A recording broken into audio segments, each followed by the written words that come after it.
so structured. Respect is very important. It's not them respecting you, it's you respecting them. If they feel respected, they'll give it back 100%. But they have been grown up in a culture where, you know, they've been special, but respect is huge. If they trust you and respect you, you will see amazing things out of them. If they doubt your intentions, so that's a different than when, again, paying your dues. When I started working, you know, you paid your dues, you earned the respect, and then you were given different things. But to them, respect is very important, so they want you to respect them. All right, so does anyone know what 27 is? Could be, but that's not. But I'll give you a book if no one else gets it.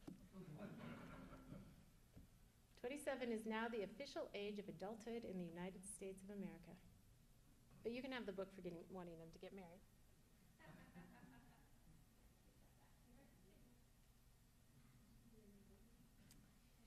So, and I don't think that's really legislated anywhere, but that's what is happening in this culture. A couple of things are creating that. So this, especially in the last 3 years, students have graduated from college in probably one of the worst job markets in a long time. So they haven't been able to find employment, so if they're not able to travel, what do? They go home or they stay in school, exactly. I don't have any more, I have one more book, but I'm saving it. So for this age group, you know, at 22, the expectation is you'll graduate from college and you'll get a job. Well, they're graduating when this market is just really turned over. Not as much corporate recruiting, not as much interest in this age group because there are more qualified people that have been laid off. So that's contributing to it. The other piece is that they think, again, it's not fun to go to work, so they're going to stay in school. We've seen a really large increase, and again on the brochure, this says about 19% of students stay in college. That's actually a little bit higher in the last 3 years because they know the economy's not great. I know what it's like to be a student. I'm broke. You know, I'll just keep going until things get better. But it's interesting that we've created this, it's okay, you don't have to grow up yet. And maybe it's people my age wishing that I hadn't had to grow up so fast, but it's just a different mentality. Do you know what 65 is? Seniors, the new 55. The new 55, right. When people start going back to work? Could be. Sorry, Ron. That's when we go to work so our kids can stay in school. That's right. It's not the retirement age. It's actually the life expectancy for this generation. So for those of you that are working into your 80s, that's not something that you're not familiar with. But because their life expectancies will be longer, they will probably work 65 years after college. And you tell that to a college student, and what do? I mean, they can't even fathom that. But we don't know what their careers are going to look like. We don't know what their lives are going to look like. But the expectation is because of the economy, because of healthcare, retirement, other things, they're going to work longer because they're going to live longer. So that's scary to them, but it's also in a way kind of freeing because, you know, the students that make me the most nervous are the ones that have it plotted out for 65 years because they aren't being flexible, but they know they'll have to be adaptable and flexible. So you as an employer, you know, if they say, where can I be in 5 years? That time frame for them might be a little different than it is for you because they're thinking, you know, further down the road, what's my longevity with your company going to be? They don't expect to work for you forever. They know that's not realistic. And they expect a change and they expect to have things happen to them because they've seen it happen to their friends. And you were telling me a story about your daughter that took a great job, learned to drive, did all these things, and then was laid off, right? So they've seen that happen to their friends. They know that they're going to have to be adaptable and flexible, but there is a piece of them that really wants security. And so that's the dilemma they have is that, you know, they would love to work somewhere where they're secure, but they know that's maybe not realistic. So those are the two numbers there. They don't always equate money with happiness. What's important to them is a work-life balance. And they really are a generation that is working to live, where the previous couple of generations have been living to work. And that's a big distinction. So they're not afraid to work, and they'll work hard for you, but they want a balance. So their birthday off, or if you have a group that goes biking, or something that appeals to them. So it will be interesting to see a couple of things. One, how they turn out as employees in 20 or 30 years. They have an advantage. They're not a large number of people. So as baby boomers retire, they're going to have some clout in this market because there's not enough of them to fill all the positions that baby boomers would vacate. So they may have some clout there. But they really want happiness. Again, teaching this class, we've had our students the last 2 weeks stand up and give their marketing plans. And a lot of them have said, this isn't what my parents want me to do, but it's what I think would make me happy. So they're seeking happiness, but they don't always see it as money, but they have a standard of living. They need their technology. And I'm speaking disparagingly of them, but this is something that is just what they are. So they need to be able to have technology, and they want to travel. This group grew up with gold stars and trophies. So it wasn't because you did your best, it was because you came to school or you played on the team, even if the team lost every game. You came, you showed up. So they do like feedback, and they do like knowing how they're doing. And they need to know what you expect of them. And again, they're great people and they're going to deliver. But they grew up in this society where if you went to class today, you get a gold star. So how do you help them see that they're doing a good job? Which is hard sometimes as the employer because you want to just say, do the job. But they want to know how they're doing. But again, they're going to give back to you. So I don't want you to think they're terrible people.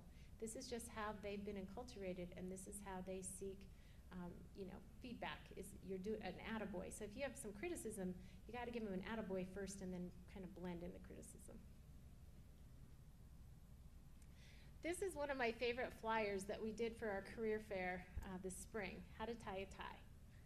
You think that'd be kind of common knowledge, but really in our society, students only wear ties. You can tell when it's presentation day in class because they wear a tie. And you can tell when they have a job interview because they wear a tie. But that's what this book is about, and this is how we're trying to connect with them, is just some fun ways to get them to see you're going to have to be a grown-up, and part of that might be learning how to tie a tie. So just not related at all, just a fun flyer we did. Does anyone know what kind of tie that is? Who said that? You get a book. My last book.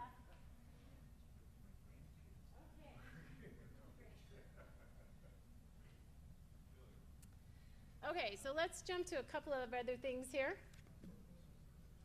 So, we have statistics on what salaries are for starting new grads. These are national statistics that I have here. We do report, and I have a much thicker packet that has by major. So I'll kind of pass that around if you're interested, but I have a problem knocking this off. So we have statistics for Wyoming employers as well. These are national averages of what's being offered to new college graduates, and this packet has a lot more information, and we have a link to it off of our website. But employers often want to know, what's being offered, and parents always want to know what's being offered. So this is just kind of a rundown by the different fields. I would say for Wyoming, the accounting one's probably higher than what we're seeing being offered. Engineering really depends on the area of engineering. Our chemicals and petroleums are coming out around 80,000. Civils on a lower end, probably maybe 50. Retail, wholesale, pretty high, not Wyoming. That's not what you're gonna find. I'm trying to find one. The highest salaries that we have coming out of the University of Wyoming are at the undergraduate are petroleum and chemical engineers and geology. And obviously, if they go to work for a major oil company, they're going to be competing at these levels at the national level. Our highest salary is for our pharmacy graduates, but that's a doctorate, and they're six-figure coming out. So it really depends on the industry, and it depends on the location. But we can help you with that. If you want to know what's being offered in Wyoming, we can share that. I know Workforce Services has some good information, but we're surveying our students and people that are hiring our students. So it's just the new college graduation, new college students. How about the landing graduates? We don't survey them because they don't graduate from us. So I would bet that the WWAMI program would have those salaries. And the law school, they have a separate operation also in surveyors. But that's a good question. I don't know what they're being offered, but we could get it for you. Okay? So we want to talk, because we want to feature Fred in a minute here, But we want to talk about interns. So how many of you have had an intern or are going to have an intern? Okay. You know, this is what's changed in the recruiting of new college graduates. And even the major corporations are really putting their money into interns and then converting those interns into full-time hire at graduation. And you know, there's just a lot of benefits on both sides to doing that. So I hope you've had good internship experiences. You may have questions about that. We can talk about it. The value to the student is immeasurable. You know, we ask them to choose a major. Anyone here an engineer? How about accountant? I think engineers and accountants are pre-wired at birth. So you just know you're going to be an engineer and you never question it.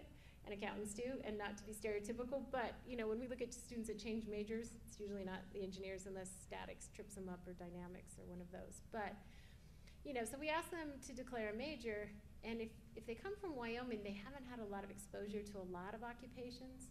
So we ask them to declare a major, and then they say, well, okay, I have this major, and you say, what are you gonna do with it? I don't know. You know, what does that mean? I'm taking these classes. What occupation are you? I don't know.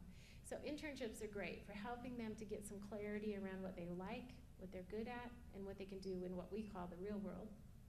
They build that resume, and they come back to campus, and they realize, wow, I really do need public speaking. I didn't know that.